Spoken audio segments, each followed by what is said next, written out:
সাথে সাথে যেমন গরম থেকে বর্ষা আসে, বৃষ্টি হয়, সেরকম দিন বদলের সাথে সাথে দিন পেরিয়ে আবারও চলে আসে শুক্রবার, এবং সময় পেরিয়ে সেটা প্রায় চলে আসে মাঝরাতে। সময় হয়ে গেল আমাদের আজকের এই আয়োজন কথা ও গানে কিছুক্ষণ এটির। আপনারা জানেন যে আমরা এই অনুষ্ঠানে আমাদের বাংলা গান, উপমহাদেশের গান এবং যত ভালো গান আছে সে গানগুলোকে আমরা শুনি, শোনার চেষ্টা করি।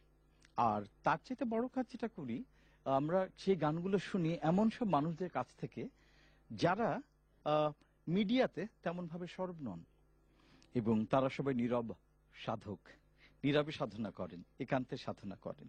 মিডিয়ার খ্যাতি পাবার জন্য তাদের মধ্যে কোনো সেই রকম ভাবে কোনো ইচ্ছে নেই, গানটা নিজের জন্যই করেন, ভালোবেসে করেন।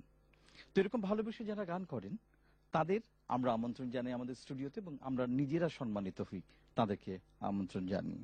তো আজকে এরকম দুজন নীরব সাধককে আমরা আমন্ত্রণ জানিয়েছি, যারা আছেন আমাদের সাথে আজ সময় কাটবে তাদের নিয়ে। পরিচয় করিয়ে দিই তাদের সাথে। আমার সাথে প্রথমে আছেন সোহেলি আক্তার, আর ওপাশে রয়েছেন অসিত রায়। আপনাদের দুজনকেই স্বাগতম আমাদের অনুষ্ঠানে। প্রথমে সোহেলি, আপনার কাছে আসবো যে আপনার গানের জগতে আসাটা কিভাবে? গানের জগতে এসেছি খুব ছোটবেলাতেই, আমার নিজের চাচুর হাত ধরে, শরীফউদ্দিন আহমেদ, এবং তারপরে শিখেছি হাসান আলী শাহ, ডক্টর শহীদুল ইসলাম খান, এবং ক্লাসিক্যাল আমি শিখেছি কমল দাসের কাছে দীর্ঘদিন। তারপরে আমি যখন চলে যাই ভারতে পড়ালেখার জন্য, দীর্ঘ 7 বছর আমি ওখানে শিখেছি ওস্তাদ রফি সাহেবের কাছে। তো সেখান থেকেই আরো বেশি করে শেখা এবং তারপরে এই পর্যায়ে আসা, এই আর কি। আচ্ছা, আপনি এমনি আগে আমাদের টেলিভিশনে কখনো গান করেছেন? না, কখনোই না, এই প্রথম এখানে আসা, এনটিভিতে আসা। বাহ, আমি বলবো যেটা আমাদের সৌভাগ্য যে আমাদের এমন সব মানুষরা আছেন যারা কোনোদিন টেলিভিশনেও প্রোগ্রাম করেনি, এবং দেখা যাক যে আজকে শেষ পর্যন্ত কোথায় গিয়ে দাঁড়ায় আপনার এই প্রথম অনুষ্ঠান। তো শুরু করবেন কি দিয়ে? আমি বেসিক্যালি প্রথমে নজরুল গীতি দিয়ে শুরু করতে চাই, বিকজ আমার স্পেশালাইজেশন তাই ছিল। তো আমি শুরু করছি। শুরু হোক।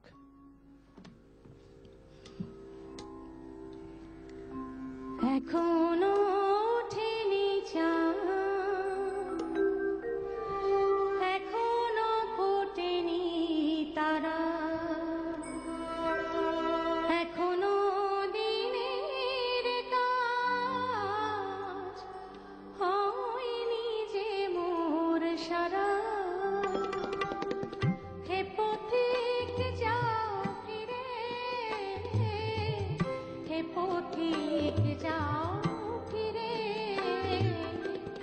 এখনো ওঠেনি চাঁদ।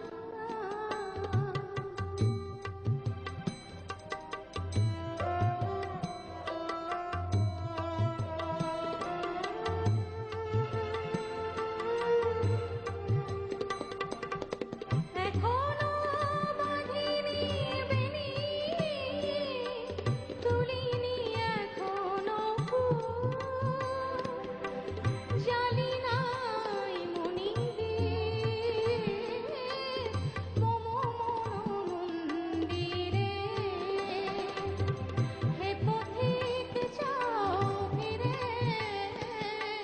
হে পথিক যাও ফিরে, এখনো ওঠেনি চাঁদ। পল্লব গুণ্ঠনে নিশিগন্ধার কলি, চাহিতে পারে না লাজে, দিবস যায়নি বলি। এখনো ওঠেনি ঢেউ, ফিরে সরসের নীরে। হে পথিক যাও ফিরে, হে পথিক যাও ফিরে, হে পথিক যাও ফিরে। এরকম গান শোনার পরে পথিকের ফিরে যাবার কোনো উপায় নেই। পথিককে এখানেই থাকতে হবে, এবং যতক্ষণ পর্যন্ত আপনি গান গাইবেন পথিককে গান শুনতেই হবে। ধন্যবাদ, অনেক অনেক ধন্যবাদ এত সুন্দর করে এই নজরুল গীতি শোনাবার জন্য। এবং যত নজরুলগীতি অনুষ্ঠান শুনছি বা গান শুনছি এই অনুষ্ঠানে, তত মুগ্ধ হচ্ছি এই মানুষটার কর্মকাণ্ডে, তার সৃষ্টিতে। ঐশ্বরিক ক্ষমতা ঈশ্বর তাকে নিশ্চয়ই দিয়েছিলেন, না হলে এ ধরনের গান হয় না। যাক, অসিত